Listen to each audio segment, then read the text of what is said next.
Hello everyone, my name is JaeAIK and I decided to finally compile all my Undernight shorts into a singular video for better viewing experience for anyone that wants to watch all of them.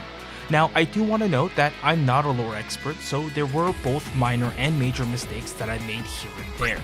If you want a better breakdown of what makes Undernight's stories so interesting, I highly recommend the channel DDF, who on multiple occasions highlighted where I got things wrong.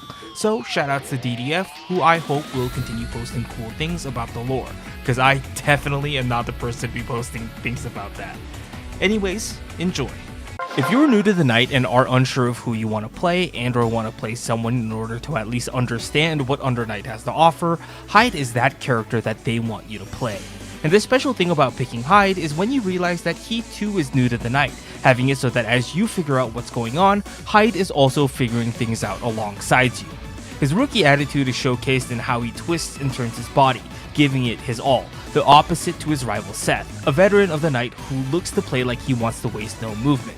But wasting moves is okay with Hyde, as he does a lot of chit damage upon winning grid, meaning he lets you learn from your mistakes. That paired with his fireballs and invincible reversals, and you have a character that can adapt to any matchup. A true jack of all trades for those that want to venture into the night for the first time with a partner. While her title may be the Princess of the Nightblade, her theme's title, Nightwalker, I think represents her character a whole lot better. Her brother, Kuwan, and herself were experimented on by the Nightblade in hopes of unlocking more powers, and it's here that Lene gained the ability to transfer her consciousness from body to body, and it's why she's still alive to this day, though in an adolescent body in the main game and in an older body in Seth's story.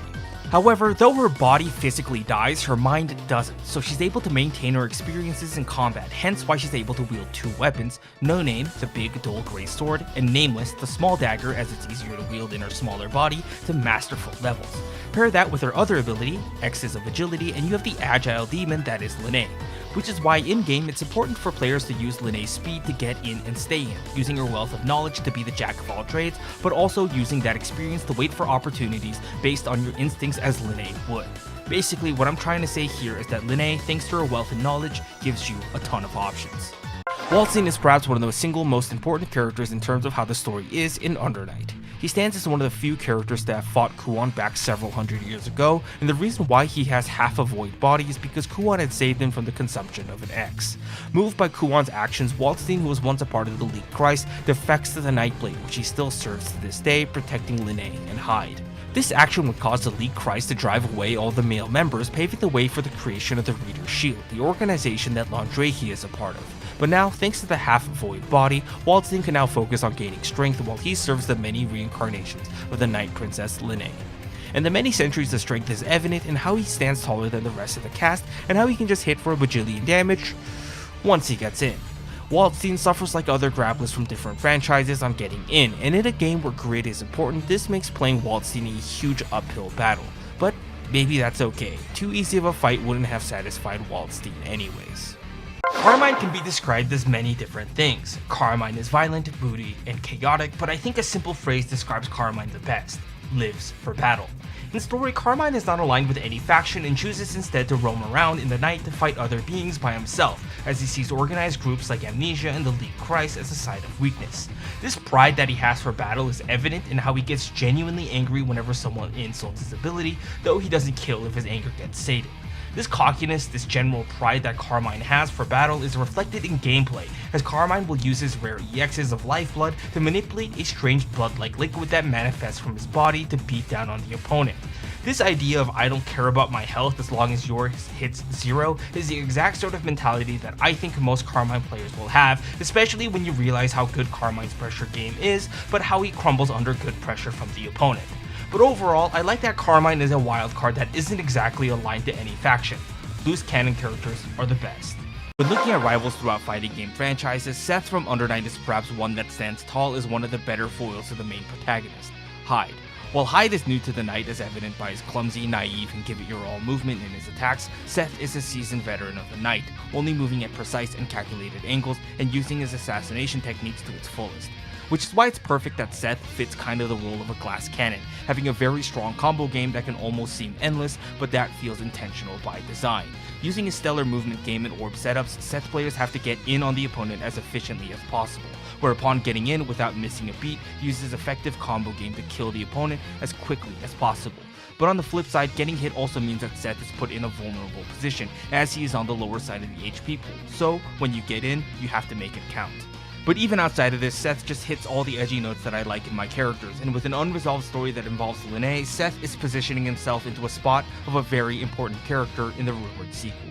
One of the running jokes that I have with my friends, and especially friends that just started Under Night, is that all of them want to try Yuzuriha to start with, only for them to subsequently drop the character after 10 or 15 games due to her difficulty.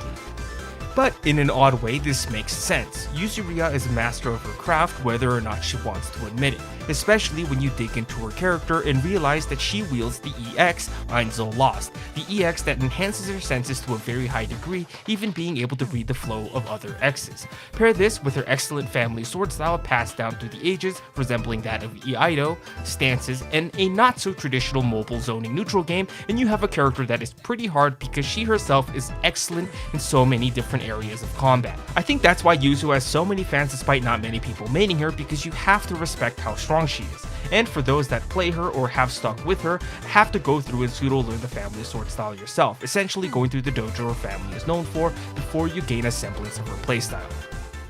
Act now, think later is kind of the mantra that I think describes Nanase as a character.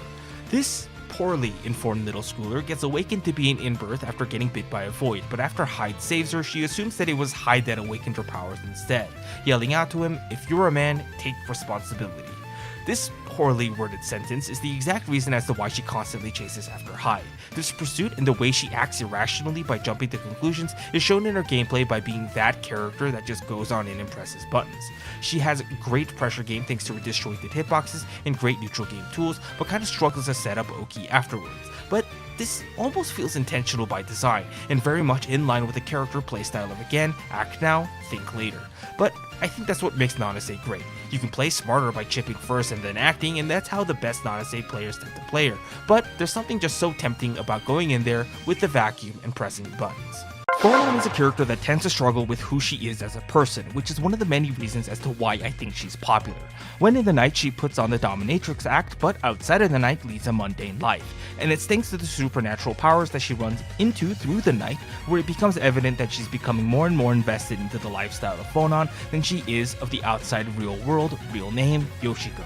Being recently awakened and trying to put on a different act of who she really is, Phonon in story is actually kind of funny, putting herself in really awkward situations. It also doesn't help that her friend is Nanase, who herself is awkward in an awkward position and is also great at putting others in awkward positions. But don't let the double life that she leads fool you into thinking she's bad, as Phonon wields the X's of resonance that allows her to manipulate sound waves, hence the headphones. This paired with Muniel or Mooney's ability to transform into a whip allows Phonon great control at range, making her a formidable opponent. And did I mention she's acrobatic? Phonon really does have a ton of tools at her disposal. One thing that Under Night does wonderfully is their ability to tie character traits to gameplay, Orie being a wonderful example of this fact. Because of one tragic night where her family was slain by a void who could speak the human language, Orie swore that she never let this fate befall other people. It's this pure mission that allows her to wield her rapier, guardian of law and order, and summon Thanatos, the EX's of purity. And it's also why, despite being an executioner for the League Christ, she does things on her own accord after realizing that her organization might not be as well intended as she thought. Her honesty as a character is why I think she was intended to be incredibly well-rounded by the developers. She has a plethora of good tools and pokes thanks to her great mid-range options, but perhaps her biggest boasting element is her great horizontal movement and her great walk speed and divine thrust. And working in tandem with Thanatos becomes a must in extended combos or to add further mix-up options on reset to steal turns back. After all, despite how honest she is, she's still an executioner. How do you make a joke character but still make that character playable? Mika is kind of the joke character in Under Night, at least by lore standards and also by how the community treats her. This kind of treatment seems intentional because if you ever go through and read Mika's story, it's intentionally all made in what looks to be crayons. And she's also incredibly dumb in this story, getting lost on her way to help Orie, getting stranded on an island, and having to use Pachelbel Cannon to escape the Coast Guards. But despite her stupidity, it's thanks to her EX's of drives that gives her superhuman strength, making her actually the strongest member of the Elite Christ. She's literally held back by how dumb she is. This has to be the reason why there's a stereotype with Mika players and how they don't think when they play her, and some Mika players might tell you that this is the most optimal way to play her anyways. Since all their moves let her zoom across the screen with additional benefits of her buttons being relatively fast, it really does feel like turning off your brain is the best way to play Mika. Lore accurate. The Kaguya trailer has just been announced, and my god, this is everything that I could ask for. In my Who Are the New Characters Coming into Under Night video, I had mentioned that while Kaguya is a sniper, my copium levels of hope hopes that she plays more like Noelle from BlazBlue, or at least look very stylish while getting in there and shooting things. And I got my wish. She plays a lot more up close and personal, but that's probably due to her EXs being that of a pistol than an actual sniper rifle. On top of that, it looks like she got some set play options, something that she just throws out into the air that comes back for additional juggling options, and a scoop attack that looks a lot like someone else's. It's clear here that French Bread is really pulling from a lot of different sources of inspiration to build something unique that fits the Under Night universe and the Under Night fighting game engine, which makes me all the more excited to see Tsurugi and what kind of inspiration they'll pull from for him.